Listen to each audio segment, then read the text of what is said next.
Nandito na tayo ngayon sa Batubalani, Paracale. Ito na mga paps yung ilalagay natin. Ayan, nakadikit na mga paps. Oh.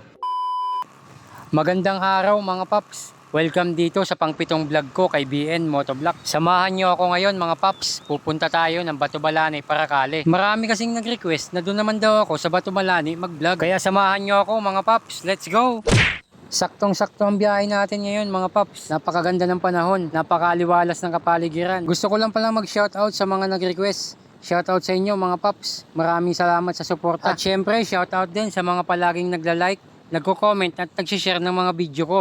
Maraming salamat sa inyo mga paps. Mag-comment lang kayo na mag-comment mga paps. Malay nyo, sa sunod na video ko, sa lugar nyo na.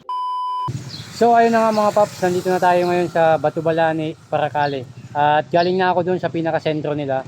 At maraming tao doon mga paps. Hindi ako doon makakapaglagay kasi maraming makakakita.